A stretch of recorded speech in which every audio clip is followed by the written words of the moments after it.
Espero todos se encuentren muy bien, queridos doctores.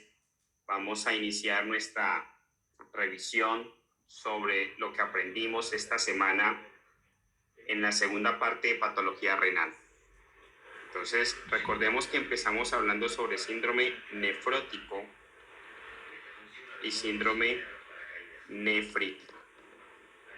Entonces, recuerda que básicamente hay grupos de patologías renales en cada espacio. Hay un grupo de patologías que podemos definir como nefrótico, hay un grupo de patologías que podemos definir como nefrítico, pero entran características importantes. Recuerda que la proteinuria en el síndrome nefrótico está por encima de 3.5 gramos día. En cambio, la proteinuria, si llega a estar presente en el síndrome nefrítico, está por debajo de los 3.5 gramos día. Recuerda que el síndrome nefrótico, debido a que es una alta pérdida de proteínas, conlleva caídas en las presiones oncóticas. Esas caídas en las presiones oncóticas van a llevar a que el paciente empiece a hacer edemas intersticiales. En cambio, el síndrome nefrítico, el paciente se presenta con hematuria, que puede ser consecuente a estadios hipertensivos. Entonces, las tres características importantes del nefrítico es que te hace proteinuria, pero por debajo de 3.5 gramos. Hace hematuria e hipertensión. En cambio, el nefrótico te hace proteinuria por encima de 3.5 gramos días. Te puede hacer caída de albúmina o de proteínas con disminución de la presión oncótica y aparición de edemas. Importante, doctores. Entonces, recuerda que habían unas patologías específicas dentro del síndrome nefrótico. Hablemos de ellas. Entonces, esa primera patología es la enfermedad de mínimos cambios o minimal changes disease. Recuerda que es la nefropatía más común del punto del síndrome nefrótico, entonces la más común. Y aparte de eso, básicamente se presenta más frecuentemente en niños. Recuerda que hacíamos un comparativo con el focal segmental glomerulosclerosis. ¿Qué sucede? Recuerda que las dos patologías básicamente se parecen. Básicamente, en las dos situaciones, importante, hay una proteinuria selectiva. ¿Y selectiva de qué? De albúmina. Entonces tenemos también proteinuria selectiva de albúmina. Pero nos aparecían dos cambios o dos diferencias importantes.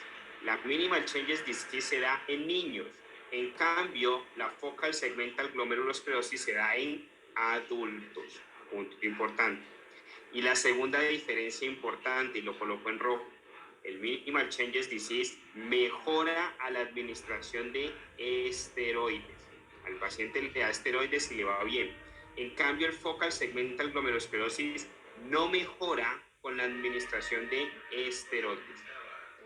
Son los puntos más claves. Nos aparecen otros temas. El minimal changes disease es una patología idiopática que puede estar asociada al linfoma Hodgkin, etcétera, etcétera. Pero lo más importante, típicamente para identificarlo dentro del examen, es los esteroides niños, los esteroides adultos.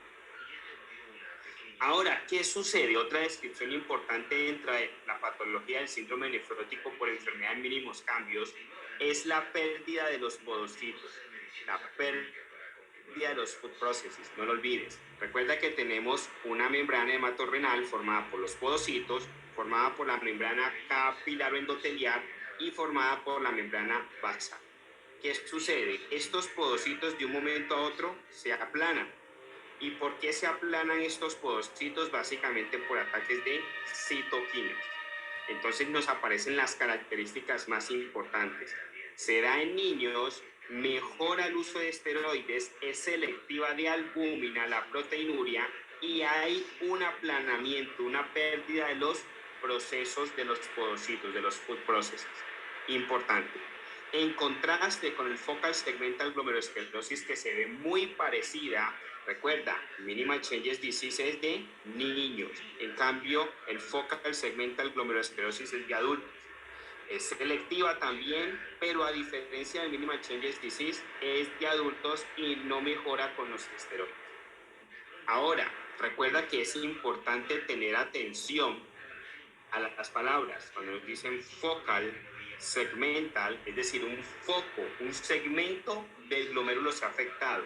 Recuerda que hace la lesión tipo pizza. Entonces, un segmento del glomérulo se afecta. ¿Qué es este espacio? Es un segmento, es focalizado. Entonces, eso hace que se llame focal segmental glomerulosclerosis. Otras características de la focal segmental glomerulosclerosis es que está asociada mucho más a pacientes africanos e hispanos, también se asocia al HIV, también se asocia al sickle-cell-anemia, se asocia a algunos pacientes que consumen heroína, pero lo típico que te va a decir el examen es no mejoró al uso de esteroides. Importante. Esta patología, el focal segmental glomerulosclerosis, te puede evolucionar a falla renal, a enfermedad renal aguda, a enfermedad renal crónica, perdón. Ahora hablemos de la glomerulonefritis membranoproliferativa.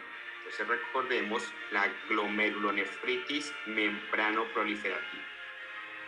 Entonces recuerda, mucho cuidado, la glomerulonefritis membranoproliferativa puede estar clasificada como nefrótico, pero también puede estar clasificada como nefrítico. Entonces mucha atención a eso. Recuerda que la glomerulonefritis membranoproliferativa se da por acumulación de complejos inmunes. Entonces representémoslo en nuestro dibujo esquemático. Recordemos que tenemos la membrana hematorrenal formada por los podocitos, la tenemos formada por el endotelio y la tenemos formada por la membrana basal. Entonces recuerda que estos pacientes te pueden empezar a depositar, o no digamos específicamente estos pacientes, podemos tener depósitos a este nivel, podemos tener depósitos a este nivel o podemos tener depósitos intramembrana. Entonces, si tenemos depósitos por encima o por debajo de la parte del endotelio, entonces nos pueden aparecer situaciones patológicas de nefrótico. Si tenemos depósitos intramembrana, nos pueden aparecer alteraciones tipo nefrótico. Entonces, si la acumulación de los inmunocomplejos está por encima del epitelio o del endotelio, podemos tener una nefropatía membranosa. Si están a nivel subendotelial, entonces nos aparece la glomerulonefritis membranoproliferativa tipo 1. Y si los tenemos en la membrana, nos aparece la glomerulonefritis membranoproliferativa tipo 2. Entonces, la glomerulonefritis membranoproliferativa tipo 1 básicamente se dan acumulaciones de complejos subendoteliales. La glomerulonefritis membranoproliferativa tipo 2 se dan acumulación de complejos inmunes a nivel de la membrana basal. Importante. Entonces aquí estamos hablando no solamente de glomerulonefritis membranoproliferativa, sino también de nefropatía membranosa. ¿Por qué? La nefropatía membranosa es la que acumula inmunocomplejos a nivel subepitelial. Y recuerda, ¿qué sucede si estoy acumulando complejos, inmunocomplejos en todo este punto? Es la típica descripción del examen. Empieza a ser cuando lo miramos al microscopio los spike and dome. Entonces, la nefropatía membranosa, la palabra clave, pregunta de examen o descripción de examen es spike and dome. No lo olvides, descripción típica del examen. Entonces, hemos hablado de la nefropatía membranosa, hemos hablado de la glomerulonefritis membranoproliferativa, tanto tipo 1 como tipo 2. Hemos hablado de la glomerulosclerosis focal segmentaria y hemos hablado de la enfermedad de mínimos cambios. Recuerda que nos quedan dos. Podemos hacer nefropatía porque el paciente tiene diabetes y es un síndrome nefrótico. Y podemos hacer nefropatía por amiloidosis. ¿Cuáles son las palabras claves que podemos encontrar en cada una de ellas? Siempre lo menciono. Si nos dicen coloración apple green, vamos a decir inmediatamente que ese paciente tiene una amiloidosis. Pero si nos dicen el Chymostel-Wilson, vamos a decir que es una nefropatía por diabetes mellitus. Entonces aquí nos aparece el Chymostel-Wilson. Wilson. Entonces, si nos hablan de Klimonster-Wilson, es una nefropatía tipo síndrome nefrótico por diabetes mellitus. Importante, siempre asocia estas palabras claves en esos dos tipos de síndrome nefrótico.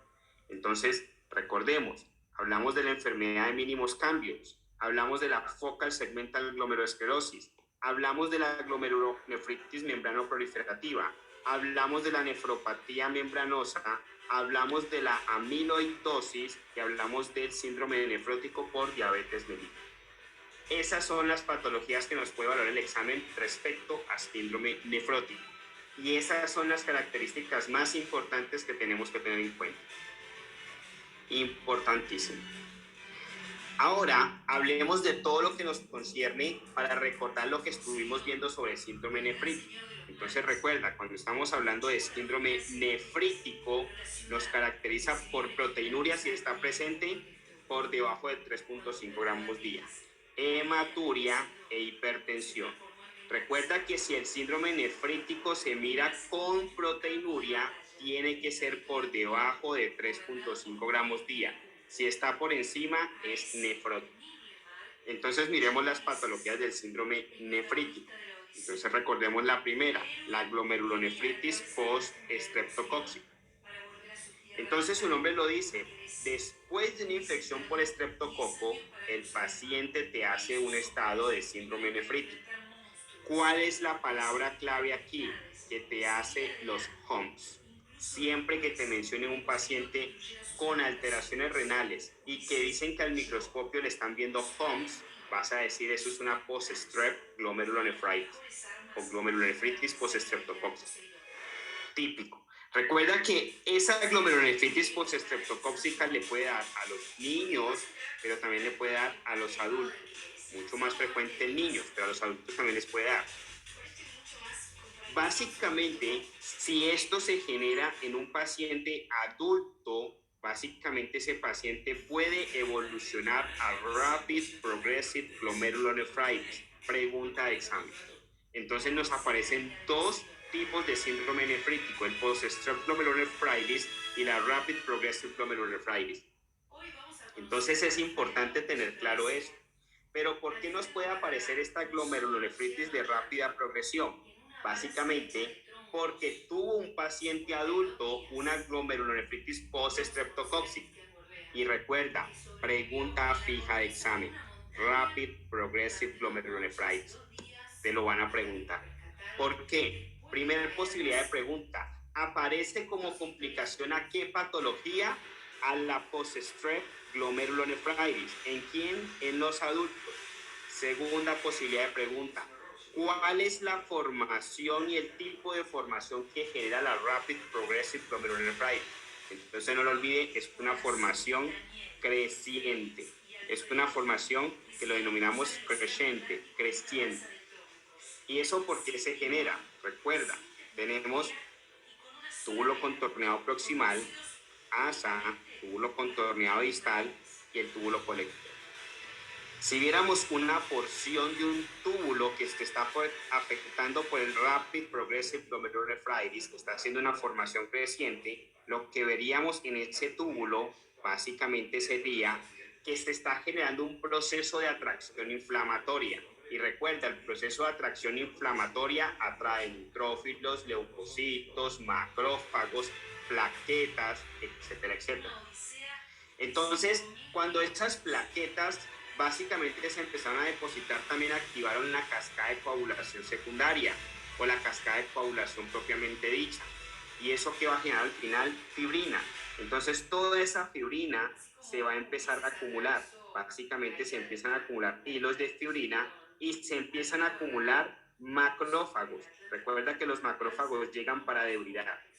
Y básicamente es como si viéramos todo esto una combinación de algo que está empezando a crecer hacia el centro. Por eso se le llama una formación creciente. ¿Creciente de qué? De fibrina con macrófagos. Pregunta de examen. ¿Cuáles son las preguntas de examen que te pueden hacer en Rapid Progressive Glomerulonefritis? Primero, complicación de una post-strep glomerulonefritis en un paciente adulto. Segundo, se puede generar un proceso de falla renal rápida, por eso se llama Rapid Progressive.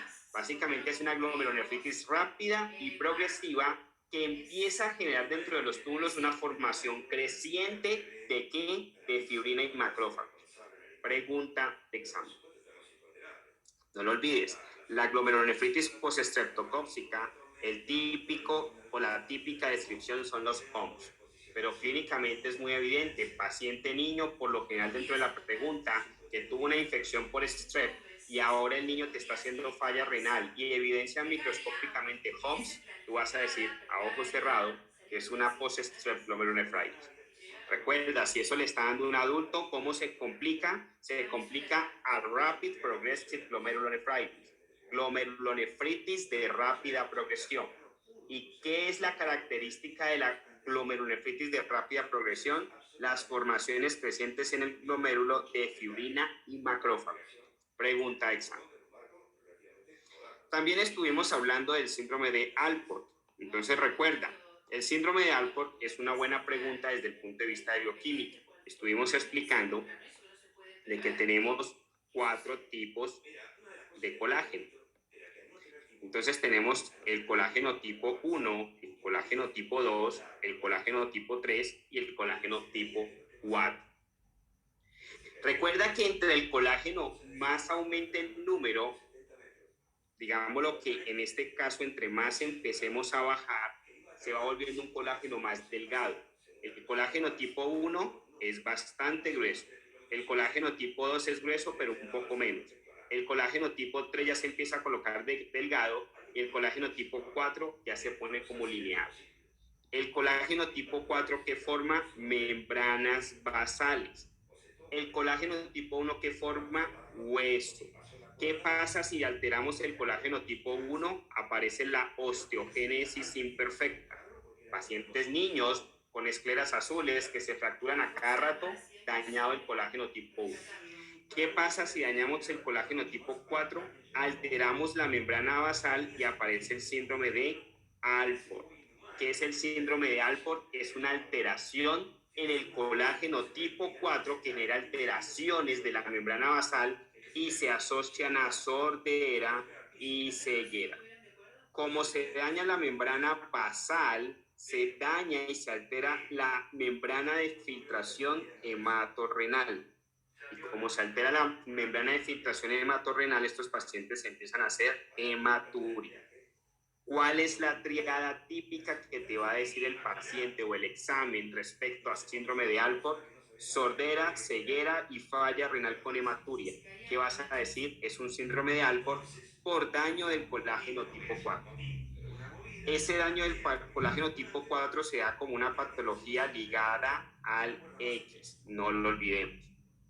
Entonces es importante tener el concepto de colágeno. Eso se hace fundamental.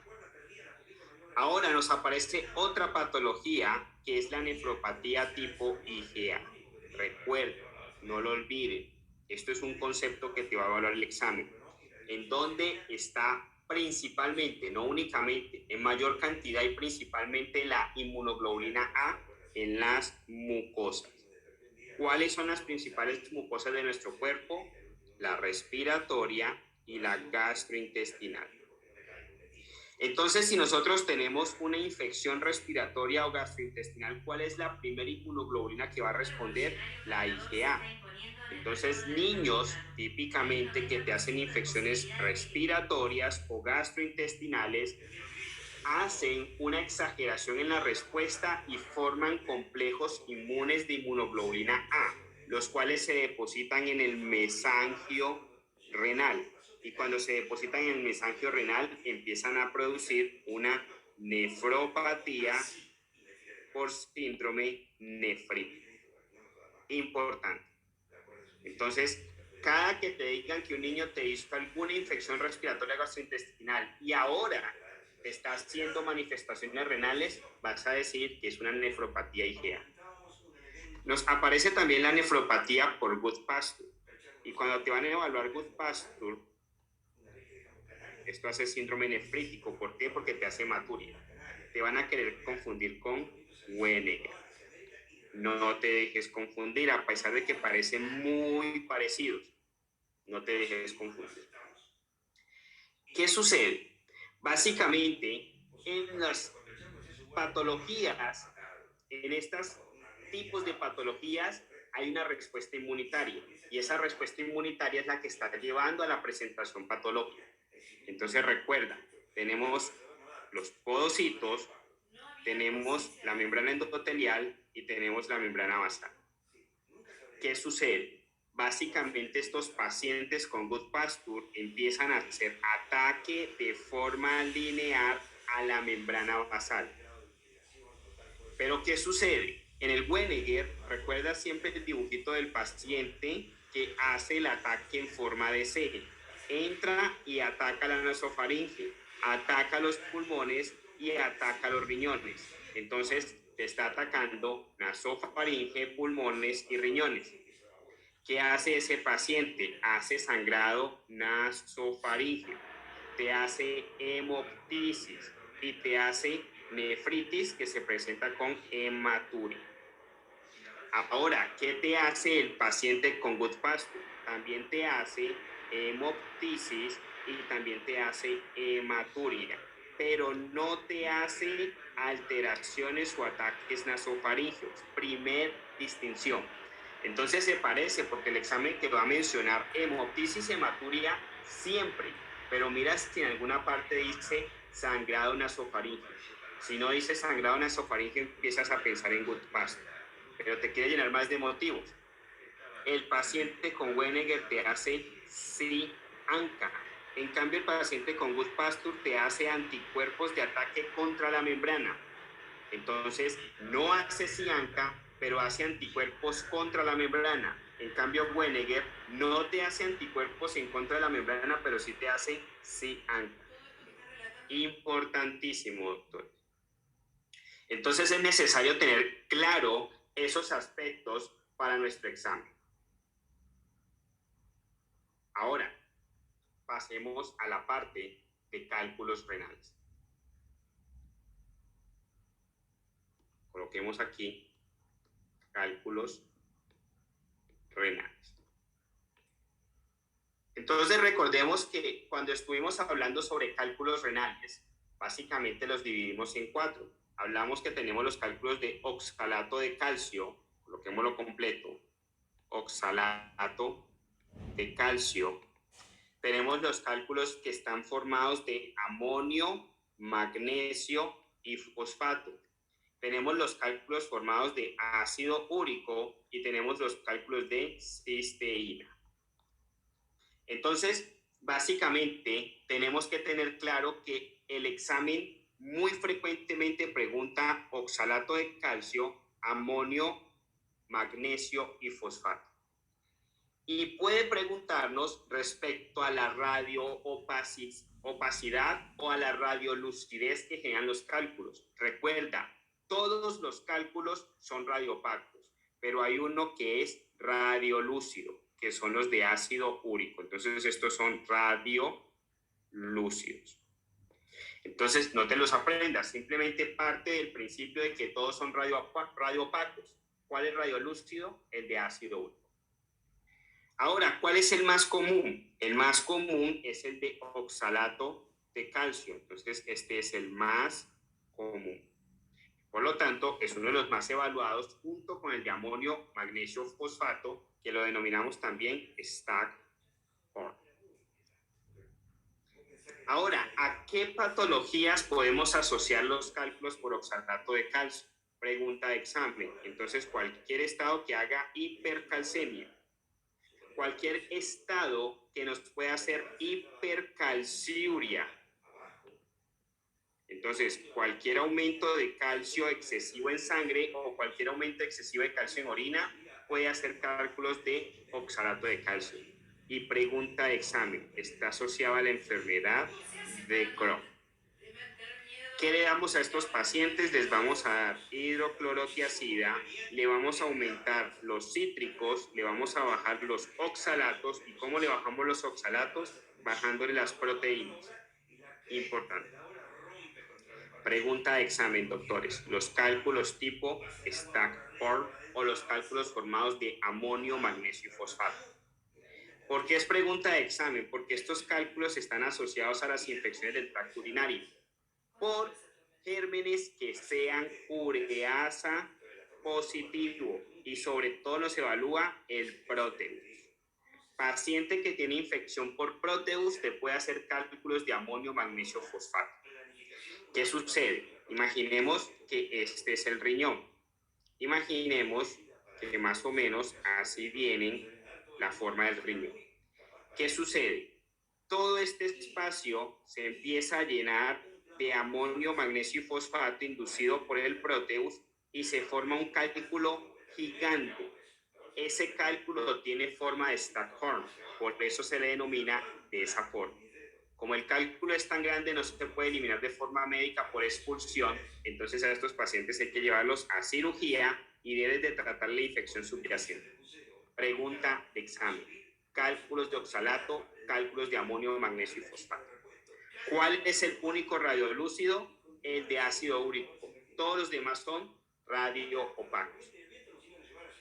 Entonces, el de ácido úrico se asocia a la gota o se puede asociar a la leucemia o a cualquier estado patológico que aumente la destrucción celular. ¿Qué hacemos en estos pacientes? Hidratarlos. Además de hidratarlos, les podemos colocar en el caso de la gota alopurinol, en el caso de la leucemia o ese turnover acelerado, esa destrucción acelerada, le podemos colocar Raspberry Case. Importante. Los de cisteína normalmente son un distractor, no son muy preguntados, pero porque se generan por cisteinúria. Pregunta de examen, doctores. Cálculos de oxalato, cálculos de tipo Stackhorn. Ahora, recuerda que los Stackhorn están asociados al Proteus, pero el Proteus no es la principal causa de infecciones urinarias. Recuerda que la principal causa de infecciones urinarias es el E. coli. Importante. Entonces, cuando estemos pensando en que nos van a evaluar en aspectos de cálculos renales, piensa que los dos posibles o los más frecuentes que te pueden evaluar son oxalato de calcio y amonio, magnesio, fosfato. Hablemos y recordemos ahora sobre las lesiones renales congénitas. Entonces, recordemos que la primera lesión renal congénita que estuvimos hablando fue el riñón en herradura, el horseshoe kidney. Entonces, cuando vamos a hablar del horseshoe kidney, básicamente el problema no lo quieren hacer ver que es un problema arterial. Y el problema no es arterial. El problema fue una división en el polo inferior renal. Entonces, se recuerda, estuvimos hablando, imaginemos que esta es la arteria aorta abdominal. Esa arteria aorta abdominal tiene en algún momento una bifurcación. Esa arteria aorta abdominal tiene una ramificación que se llama, lo que vemos aquí más o menos, esa ramificación se llama la arteria mesentérica inferior. Entonces, la arteria mesentérica inferior. ¿Qué sucede? Cuando los riñones se están formando en la etapa embrionaria, los riñones en algún momento están pegados en el polo inferior, pero después se separan y empiezan a ascender para quedar en la cavidad abdominal de forma correcta. Pero estos pacientes, por alguna alteración embriológica, no dividen el polo inferior renal, entonces el riñón queda así. Ahora, cuando ese riñón quiere ascender, en algún momento se va a encontrar atascado, se va a encontrar con imposibilidad de ascender debido a la arteria mesentérica inferior. Pero mucho cuidado, el problema no es la arteria mesentérica inferior. El problema fue que el riñón no se dividió en su polo inferior, quedó pegado en su polo inferior. Entonces, el riñón queda de implantación baja. Importante. Hablemos de la siguiente alteración congénita renal, que es la agenesia renal. Entonces, recuerda que cuando estuvimos hablando de agenesia renal, estuvimos comentando que hay dos tipos de agenesia renal. Puede ser de un solo lado, a la cual llamamos unilateral, o puede ser ausencia de los dos riñones, a lo cual llamamos bilateral. Recuerda que si la agenesia es de tipo unilateral, básicamente el riñón que está presente compensa. Entonces, como compensa, se puede hipertrofiar, se puede quedar un poco más grande, pero logra suplir la necesidad. Tienen aumento del riesgo de padecer falla renal, pero no quiere decir que el paciente no pueda vivir. Pero recuerda que el paciente que está asociado a agenesia renal bilateral te va a hacer la secuencia Potter, pregunta fija de examen. Es un paciente que te va a hacer oligohidramnios como parte de la secuencia Potter. Y recuerda el concepto porque te lo van a evaluar. Imagina que el bebé está en el saco gestacional. El saco gestacional debe estar lleno de líquido y ese líquido se llama líquido amniótico. ¿Qué sucede?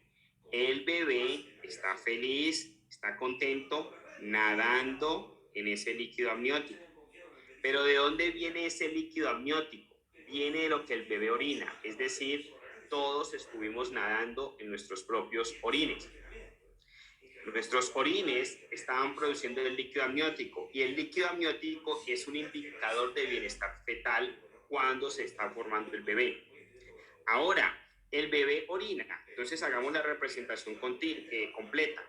Este es el cordón umbilical por donde le llega sangre al bebé y el bebé se nutre. Ese bebé básicamente manda sangre a toda parte, pero dentro de esas partes en donde manda están los riñones. Entonces los riñones filtran y básicamente el bebé orina. Cuando el bebé orina, básicamente eso está formando el líquido amniótico. Pero si el bebé orina y no hay quien consuma ese líquido amniótico, hacemos un polidamnios. Entonces, para que no suceda el polidamnios, ¿qué dice el bebé?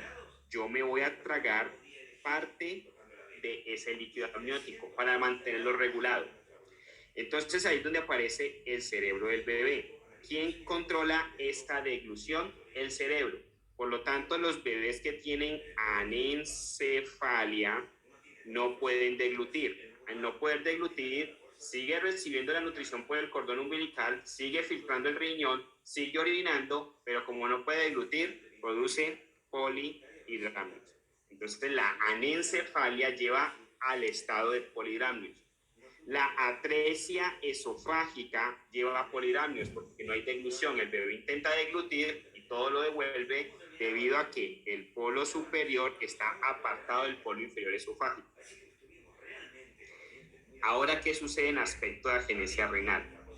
Entonces recuerda, el bebé está produciendo la orina, que es el líquido amniótico, gracias a la filtración renal. Pero ¿qué sucede si este bebé no tiene ninguno de los dos riñones? Este bebé no va a producir filtrado, por lo tanto no produce líquido amniótico, por lo tanto los niveles de líquido amniótico cada vez se hacen más bajos. Entonces este bebé empieza a sufrir de oligohidramnios. Entonces, de estar acá arriba, básicamente el bebé ahorita queda con poquito líquido amniótico. Si ven su carita, no tiene cómo deglutir líquido amniótico, necesita tener la cara cerca del líquido. Y hay un principio importante. ¿Por qué el bebé también deglute líquido amniótico? Por la parte pulmonar. Resulta que el bebé no está respirando, el bebé no está metiendo presiones de aire a los alvéolos y él necesita que los alvéolos estén distendidos. Entonces los alvéolos tienen más o menos esta forma. Entonces cuando él mete y deglute líquido amniótico, él está metiendo líquido amniótico a los pulmones, es decir, él se broncoaspira a propósito. ¿Para qué? Para que ese líquido amniótico mantenga abiertos los pulmones. Pero si no deglute líquido amniótico, ¿qué pasa? Los alvéolos empiezan a colapsar. Entonces este alvéolo se colapsa y este alvéolo se colapsa. En un adulto, un alvéolo colapsado lo denominamos atelectasia. En un bebé que se está formando intraútero, eso lo denominamos hipoplasia pulmonar. Entonces, los estados de oligohidramnios llevan a un bebé que se está gestando a estado de hipoplasia pulmonar. Esa pérdida de presión intraalveolar y ese colapsamiento en un adulto, ¿cómo se llama? Atelectasia. En un bebé que se está formando hipoplasia pulmonar. Entonces, ¿qué sucede? Un pulmón, básicamente imaginemos que un pulmón que estaba así en un bebé lleno de agüita que le daba bienestar fetal porque estaba diluyendo líquido amniótico, ahora ese pulmón se vuelve básicamente colapsado porque todos estos alvéolos están colapsando. Y esto, ¿cómo lo llamamos? Hipoplasia pulmonar. Entonces, este bebé desesperado porque está sufriendo hipoplasia pulmonar busca reacomodarse para tratar de deglutir el poco líquido amniótico que hay. Entonces, ¿qué hace? El bebé se voltea. Entonces se voltea y básicamente imaginemos que estas son sus piernitas, sus manitos y su cabecita. El bebé intentando deglutir básicamente busca la superficie en donde haya más líquido amniótico. Pero ¿qué empieza a suceder? Empieza a comprimirse continuamente la cara y las extremidades. Entonces empieza a hacer facies planas y empieza a hacer deformidad de las extremidades. Y a eso es lo que denominamos secuencia Potter. Entonces, ¿qué es la secuencia Potter? Facies planas, deformidades de las extremidades, implantación baja de las orejas, asociado a hipoplasia pulmonar y oligohidramnios. Pregunta de examen, secuencia Potter. Todo lo que lleve a un niño a un estado de oligohidramnios en el estado gestacional puede llevarlo a una secuencia Potter. Importante. Entonces ahí nos aparece otra patología que puede generar en el niño secuencia Potter, aparte de la agenesia renal bilateral. Entonces recuerda que nos aparece la enfermedad renal poliquística. Entonces la enfermedad renal poliquística autosómica recesiva también te hace hipoplasia pulmonar, secuencia Potter, todo este secuencia que hablamos. ¿Por qué? Entonces hablemos, para entender eso, de los quistes renales. Para poder entender la enfermedad poliquística, tenemos que verlo desde arriba, quistes renales. Entonces recuerda que los quistes renales, al igual que la agenesia, o afecta a un riñón o afecta a los dos. Entonces tenemos agenesia unilateral o agenesia bilateral. Aquí tenemos quiste renal unilateral o quiste renal bilateral. Recuerda que el quiste renal unilateral funciona muy parecido a la agenesia unilateral. Puede que el otro riñón que no tiene quistes funcione bien y compense la falta de función que tiene este riñón con quistes. Entonces a eso lo llamamos riñón displástico. Pero si es bilateral, ya empieza a ser un poco más importante la situación. Entonces, es bilateral. ¿Se está presentando con un riñón grande o se está presentando con un riñón encogido? Si el riñón es grande, ahí lo llamamos la enfermedad poliquística renal. Si el riñón está encogido por quistes bilaterales, lo denominamos la enfermedad renal medular quística o medullary cystic kidney disease. Pero si es una polycystic kidney disease, básicamente vamos a pensar de que ese paciente o tiene una afectación autosómica recesiva o tiene una afectación autosómica dominante. Si es autosómica dominante, de adulto, entonces es la enfermedad del adulto. Entonces la enfermedad poliquística del adulto. Si es recesiva es del niño, entonces esta es la enfermedad poliquística del niño. Entonces esta es del niño, esta es del adulto. ¿Y qué pasa? Los dos hacen quistes renales bilaterales, pero ¿por qué uno en el adulto y otro en el niño? Porque del adulto nació normal y básicamente la expresión patológica se generó en la adultez y está asociado, pregunta de examen, a las hemorragias subaracnoideas. ¿Cuáles son las hemorragias subaracnoideas? Las que hacen el perianeurisma, que ese aneurisma era comunicante anterior. Cuando eso se revienta, ¿cómo expresa el paciente? La peor cefalea de su vida. No lo olviden, pregunta de examen. ¿Por qué se da? Normalmente por una mutación en el gen APKD1 o 2. Pregunta de examen. Ahora en los niños, ¿qué sucede? Así como es la misma patología que se expresa en el adulto, ahora es la misma patología, pero que se expresa intraútero. Entonces, tener los dos quistes, los dos riñones con quistes, perdón, imaginemos que este es un riñón, este es el otro, y los dos riñones están llenos de quistes. Básicamente le salen múltiples quistes a los dos riñones. Es igual, recuerda, a no tener riñones, esos riñones no funcionan. Entonces hace exactamente el mismo efecto del paciente con agenesia bilateral. Los tiene pero llenos de quistes, ninguno le funciona. Al no funcionarle, oligohidramnios, el niño se voltea, fascias planas, extremidades deformadas, hipoplasia pulmonar, ¿cómo se llama? Secuencia Potter. Entonces, ¿qué patologías te pueden generar secuencia Potter? Cualquiera que haga oligohidramnios. Pero las dos más preguntadas por el examen, agenesia renal bilateral y enfermedad renal poliquística autosómica recesiva. Mucho cuidado, autosómica recesiva, no autosómica dominante. ¿A qué está asociado la enfermedad poliquística autosómica dominante? A hemorragias subaracnoideas. No lo olviden. Importantísimo, doctores. Muy preguntado en el examen secuencia Potter.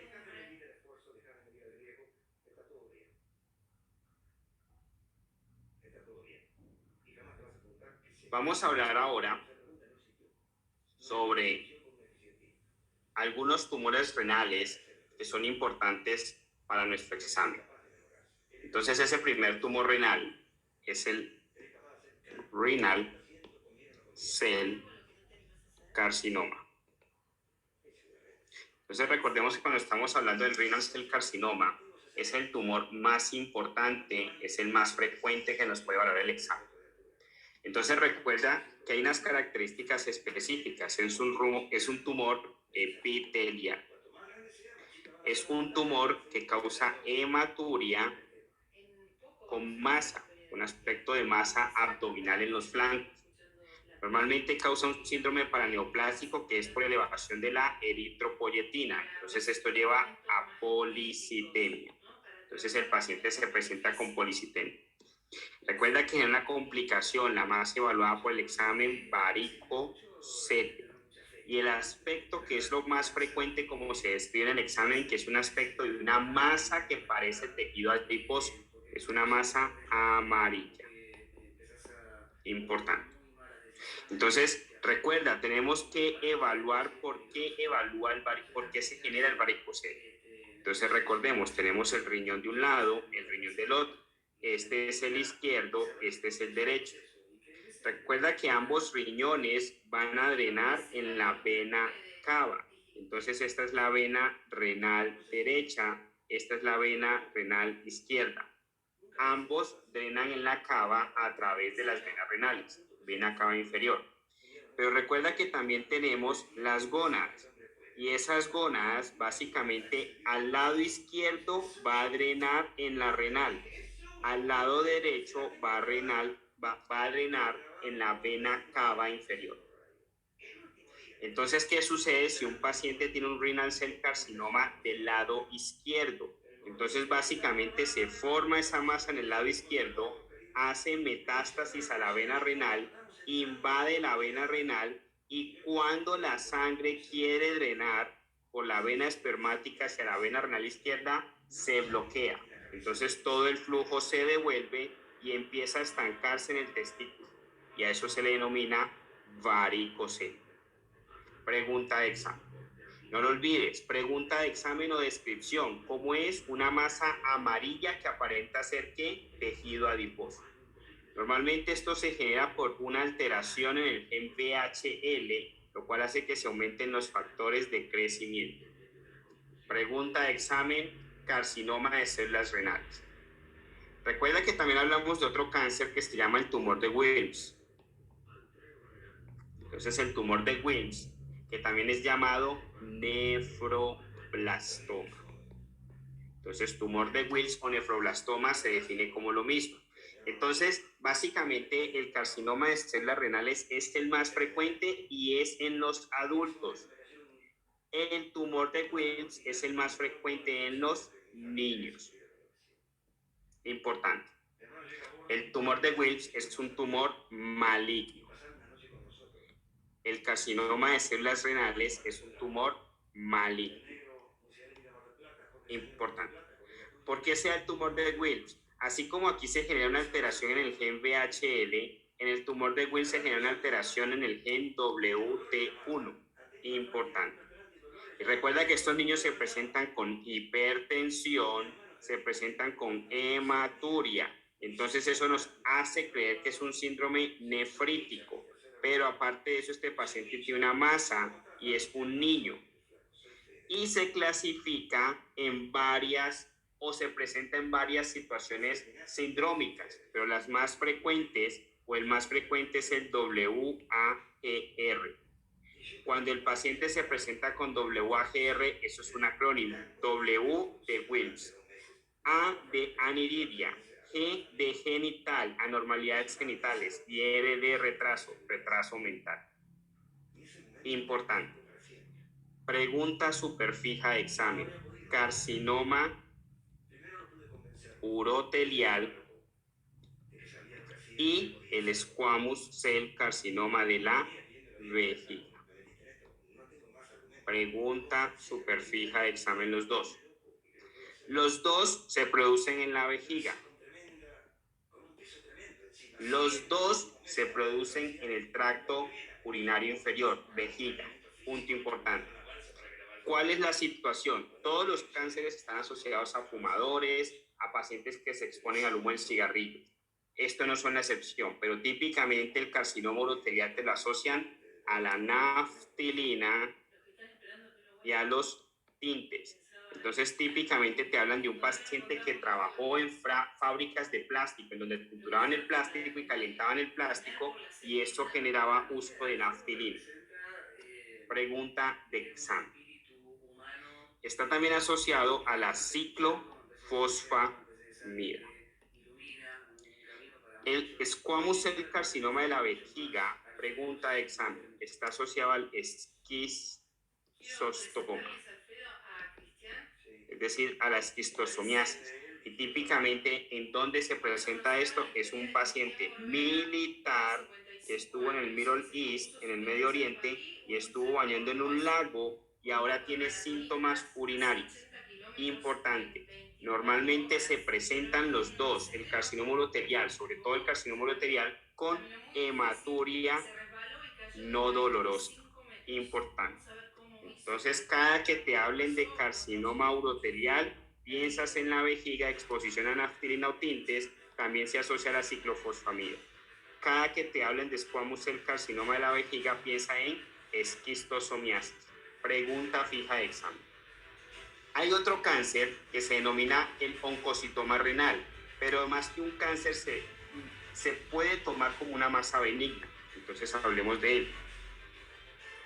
Oncocitoma renal. Entonces, cuando estamos hablando del oncocitoma renal, es un tumor benigno de los túbulos colectores. Recordemos, túbulo contorneado proximal, asa, túbulo contorneado distal y túbulo colector. Básicamente, empieza a crecerse una masa en el túbulo colector. Esa masa siempre se describe con una escara central, entonces tiene en la parte central una escara. Recuerda, es del túbulo colector. Entonces, si viéramos ese túbulo colector, básicamente en una visión microscópica, vamos a ver que ese túbulo colector empieza a generar proliferación en la masa de eosinófilos. Entonces es una masa llena de eosinófilos. Y esos eosinófilos tienen muchas mitocondrias. Entonces recuerda, esto en rojo lo representamos como si fuesen muchas mitocondrias.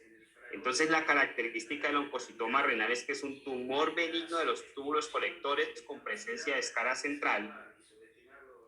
Y cuando le hacemos estudio microscópico a esa masa, vemos que es una masa llena de eosinófilos y que estos eosinófilos tienen mucha mitocondria. Normalmente se presenta como una hematuria no dolorosa y una masa abdominal que puede ser dolorosa. Entonces, de esa forma hemos hablado de las masas renales más importantes. Ahora hablemos de la necrosis papilar renal y de la necrosis difusa cortical. Entonces, coloquémoslo aquí, necrosis papilar renal y necrosis cortical difusa.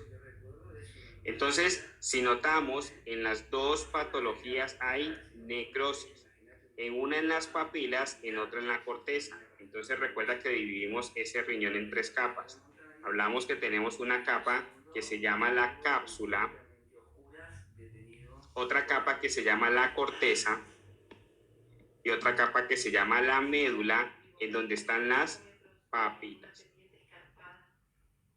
Entonces recuerda que a cada una de esas capas le va a llegar una arteria que va a nutrirla. Y básicamente, si esa arteria se obstruye o se le disminuye el flujo, básicamente se puede producir necrosis en cualquiera de esas capas. Si la disminución del flujo se da a la corteza, entonces es cuando hablamos de la necrosis cortical difusa. Si esa disminución de flujo se da en la médula de las papilas, es cuando denominamos necrosis papilar renal. Entonces, ¿cuáles son las causas de necrosis cortical difusa, que es la corteza? Entonces, recuerda, todo lo que produzca vasoespasmo, todo lo que pueda producir coagulación intravascular diseminada, todo lo que pueda producir choques o, en los casos de las embarazadas, el abrupcio de placenta. ¿Qué puede disminuir el flujo o generar obstrucción hacia la médula, exactamente en las papilas, y producir necrosis papilar renal?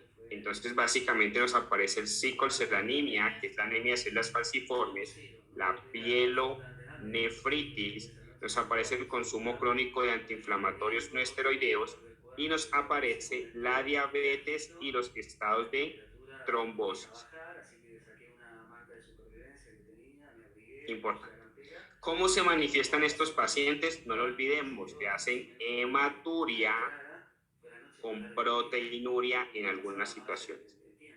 Entonces, ¿qué es la necrosis papilar renal? Básicamente se queda sin riego sanguíneo la parte de la médula renal que contiene las papilas. ¿Qué es la necrosis cortical difusa? Básicamente se queda sin riego sanguíneo la parte de la corteza renal. Importante. Hablemos ahora sobre infecciones del tracto urinario. Entonces, infecciones del tracto urinario. Cuando estamos hablando de infecciones del tracto urinario, básicamente es importante tener en cuenta que tanto los procesos de infección de la parte baja urinaria generan síntomas como los procesos de infección de la parte urinaria alta, pero la parte urinaria baja genera más síntomas localizados. La parte urinaria alta genera más síntomas sistémicos.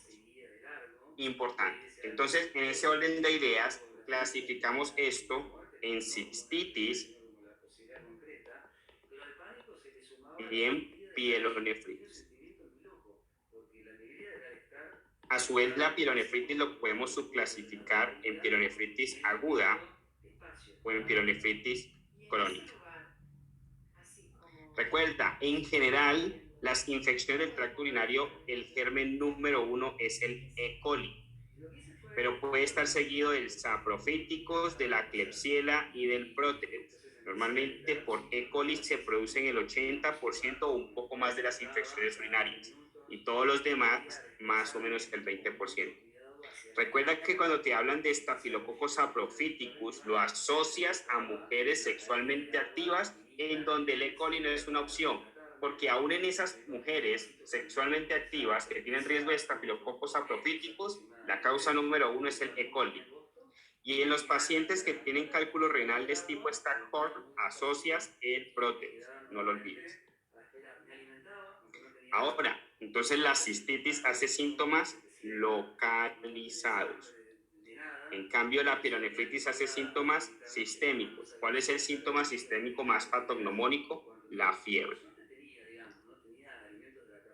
Entonces, básicamente, la pielonefritis aguda es una infección del tracto urinario ascendente que ya está afectando los riñones, pero se presenta de una forma aguda. ¿Qué hacemos con estos pacientes?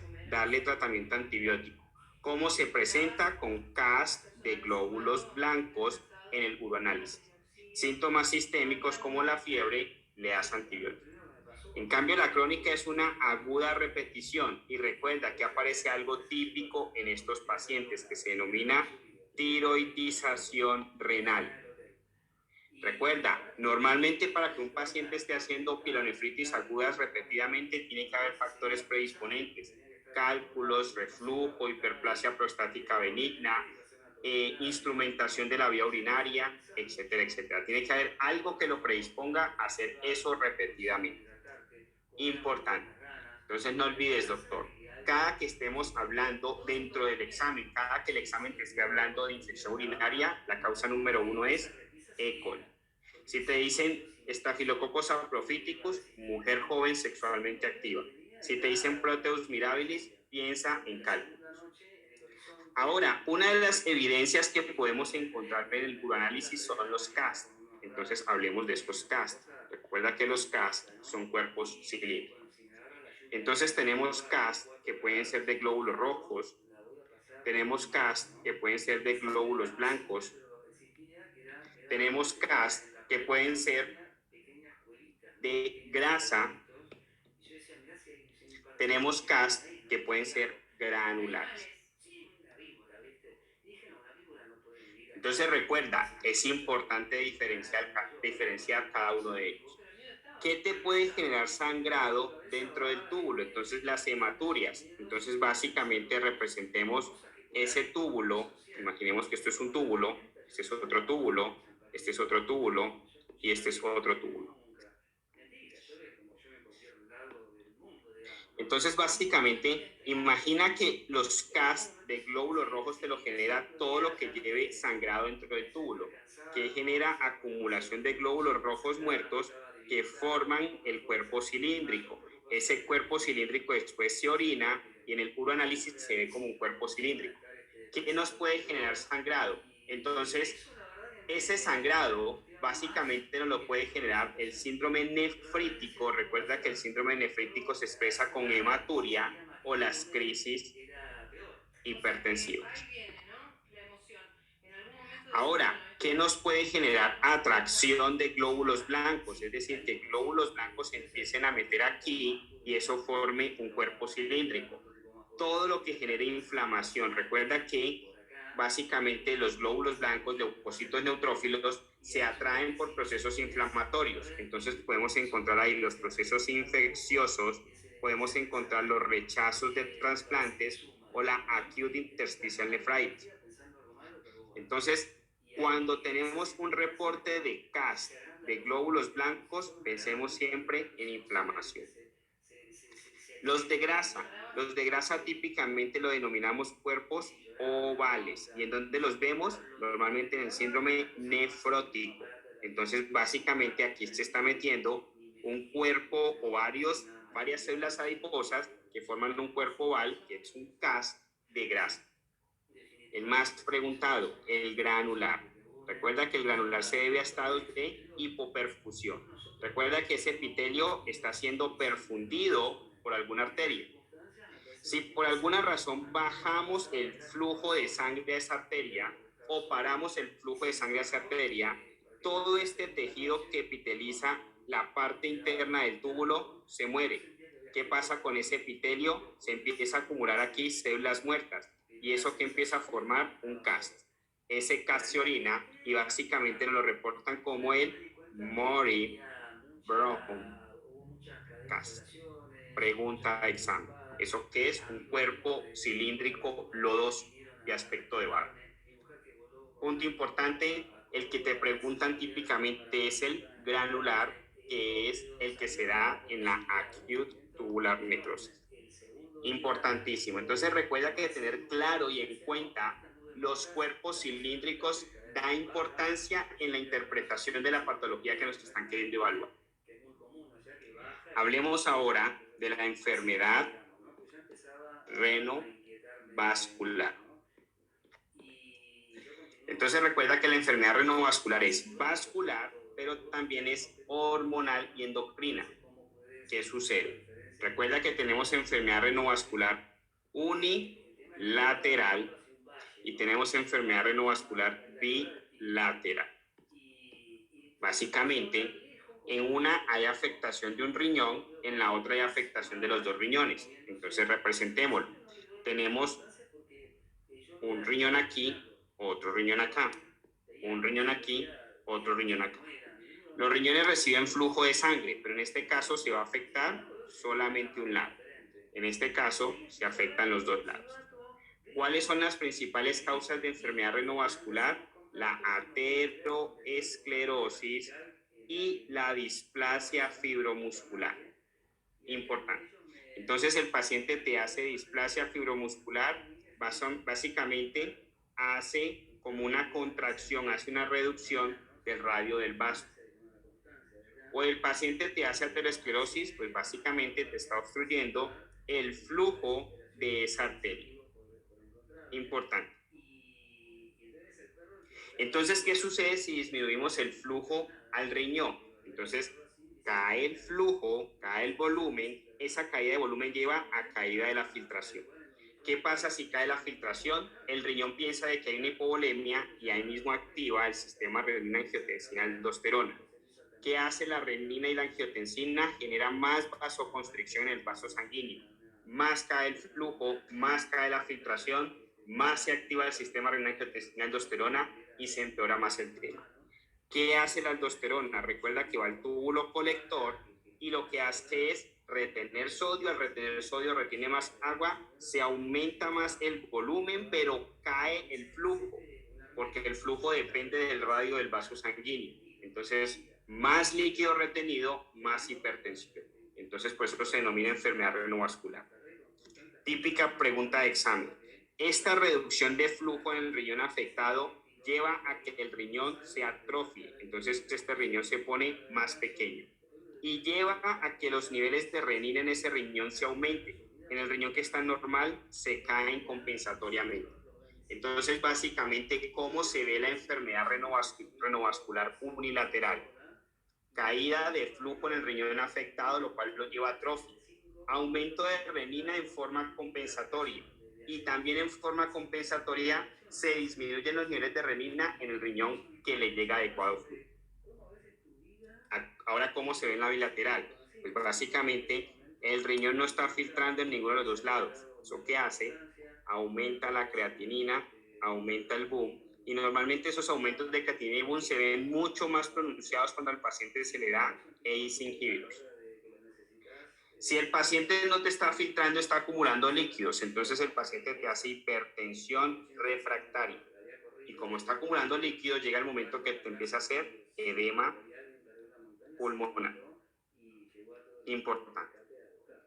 Entonces, enfermedad renovascular es importante que lo tengamos claro. Es una buena pregunta de examen, que están evaluando muchas áreas. Miremos ahora los aspectos de incontinencia urinaria como último tema de patología renal. Entonces, recuerda que la incontinencia urinaria la podemos clasificar inicialmente para temas sencillos en 4, que es la incontinencia de estrés, que es la incontinencia de la vejiga hipertónica o también llamada incontinencia de urgencia. También lo podemos ver como vejiga hipotónica en otra parte, que también es llamado vejiga neurogénica o incontinencia de sobreflujo. Y por otro lado, la vejiga irritable. Entonces recuerda, la incontinencia de estrés es por aumentos de las presiones intraabdominales. ¿Y eso porque se genera? Básicamente el paciente tose, se ríe o el paciente hace deposiciones y se orina. Y eso porque se genera básicamente porque ha tenido múltiples embarazos, entonces se presenta más en mujeres. Eso que genera hiperlaxitud del ligamento cardinal. Importante. Entonces recuerda, ¿qué encontramos en estos pacientes? Aumentos de la presión intraabdominal cuando el paciente hace tos, se ríe o hace deposiciones, lo lleva a la incontinencia. ¿Por qué pasa eso? Normalmente por múltiples embarazos. ¿Qué generan los múltiples embarazos? Aumento en la laxitud del ligamento cardinal. El diagnóstico de estos pacientes normalmente es clínico y el tratamiento puede ser cirugía o los ejercicios de Kegel.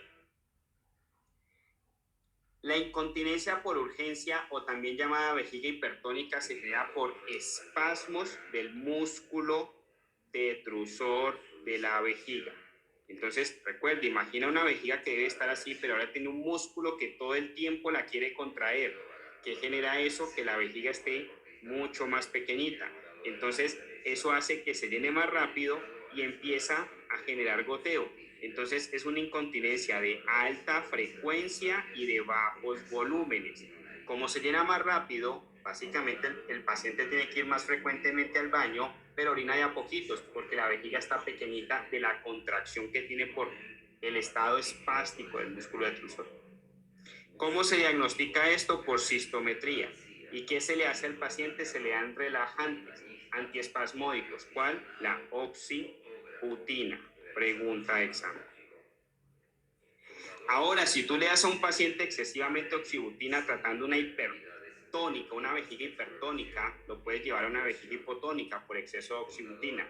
Entonces, ahora estos pacientes tienen ausencia de la contracción.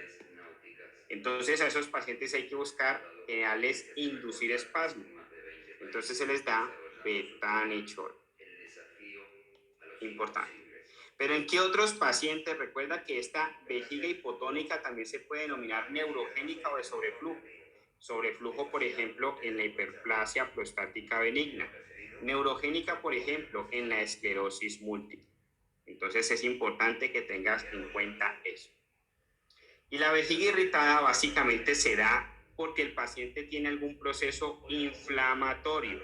¿Y qué te produce inflamación? La radiación, las infecciones del tracto urinario, el cáncer, el trauma, que puede producir también eso. Los cálculos renales, que es el trauma de la vía urinaria. ¿Qué hacemos en estos pacientes? Básicamente tratar la causa. Si el paciente tiene un cáncer, trata el cáncer. Si tiene infección del tracto urinario, trata la infección. Si es por radiación, mira cómo lo protege de la radiación. Importante, doctores. De esta forma, hemos terminado la segunda revisión de repaso de patología renal.